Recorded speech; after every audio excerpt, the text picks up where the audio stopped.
नमस्कार बंधुरा आज के 25शे बैशाख रवींद्र जयंती उत्सव पालन करছি।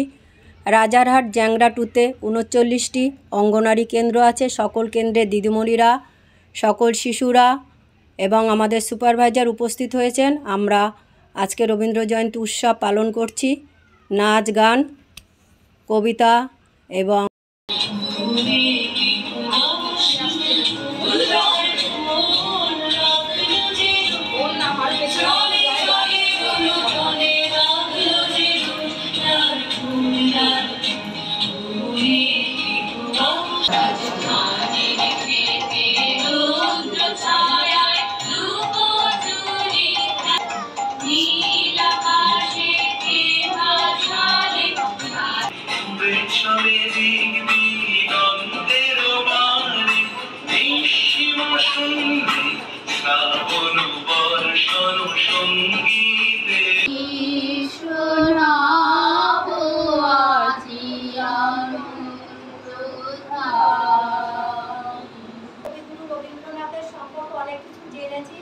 জানার বাইরে অনেক কিছু। 3 দিন আগে মাধ্যমিক পরীক্ষা শেষ হয়েছে। একটি ছেলে মাধ্যমিক পরীক্ষার রেজাল্ট নিয়ে বাড়িতে ঢুকেছে। বাবা বাবা আমি মাধ্যমিকের রেজাল্ট পেয়েছি দেখো। বাবা বলছে শুনছো শুনছো ছেলের মাধ্যমিকের রেজাল্ট বেরিয়েছে, 95% নাম্বার পেয়েছে, শিগগিরই এসো তুমি পায়েস বানাও, আমি রসগোল্লা আনতে যাচ্ছি। মা দৌড়ে আসলেন, এসে হাসি খুশি বললেন দেখি তো ছেলের রেজাল্টটা। ছেলে উনি বলে উঠলেন বাবা বাবা মা কি করে রেজাল্ট দেখবেন, কি বুঝবেন, মা তো নীরব।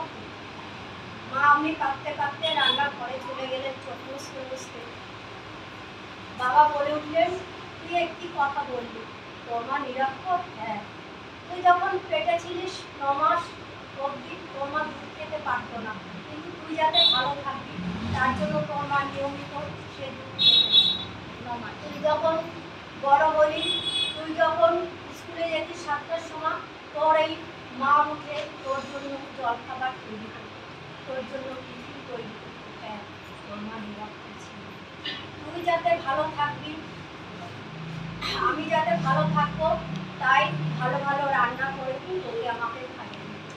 অবশিষ্ট যা থাকতো মা সেটুকুই কিছু। হ্যাঁ, তোর মা নিরক্ষর ছিল। তোর মা আমাকে জোর করতো যাতে তুই ভালো থাকবি, ভালো ভালো জামা কাপড় কিনে দেওয়ার জন্য। আমিও করতাম। তোর মা 2 বছরে 2 শাড়ি দিয়ে তার সেই সময়টা কাটিয়েছে। তোর মা নিরক্ষর ছিল। তুই যখন রাত্রেবেলা বই পড়তে পড়তে ঘুমিয়ে যেতিস, তোর মা তোর বই খাতা ব্যাগ ভর্তি করে গুছিয়ে রেখে তোর মা তারপরে ঘুমোতে দিত। হ্যাঁ, তোর মা নিরক্ষর ছিল। আজকে এই কাগজের টুকরোটা দেখছিস যে 95% নাম্বার পেয়েছিস, এটা তোর মারই অবদান। আজকে পিএইচডি একজন যদি সম্মান দিতে হয়, সেই পিএইচডি ধারী তোর মাই। তোর মাকে যদি সেরা সম্মান দিতে হয় শিক্ষিকা হিসাবে, তোর মাই এই নাম্বারের যোগ্য। আজকে আমি রবীন্দ্রনাথের নিরক্ষর মা হিসাবে এই আবৃত্তির উপর থেকে এই অংশটা বললাম। আমার বলার সাধ্য নেই, আমি ভুলে গেছি, মধ্যখান থেকে নিজেকে তৈরি করে নিয়েছি। এবং বর্তমান সমাজে হ্যাঁ এটাই সত্যিকারের জীবন। আমাদের ছেলেমেয়েরা এখনকার দিনে আমাদের মা বাবার উপরে এই অত্যাচারটাই করেন।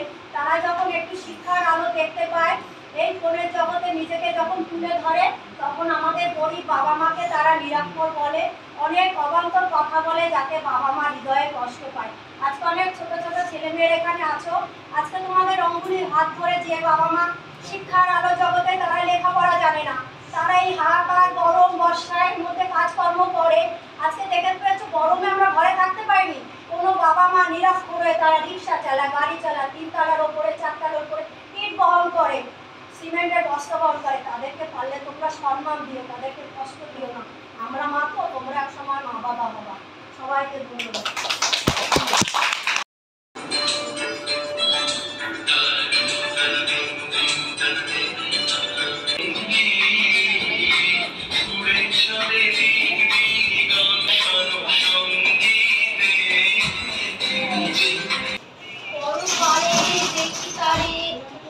আঁকা তরু ছায়া বসি মাখা গ্রামগুলি মেঘে ঢাকা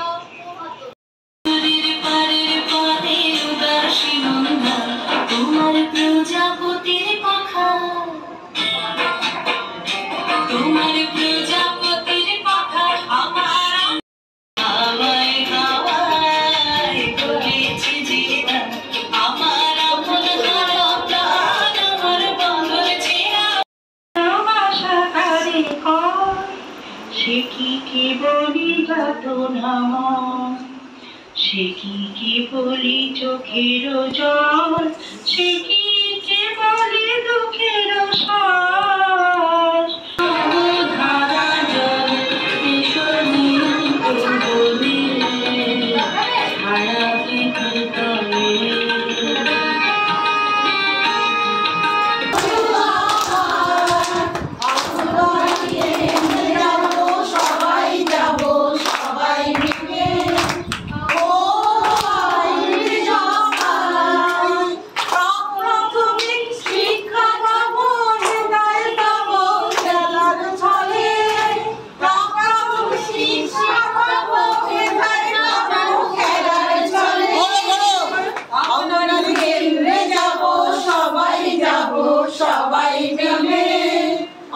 বছর বয়স হলে ভেঙে মোর ঘরের চাবি নিয়ে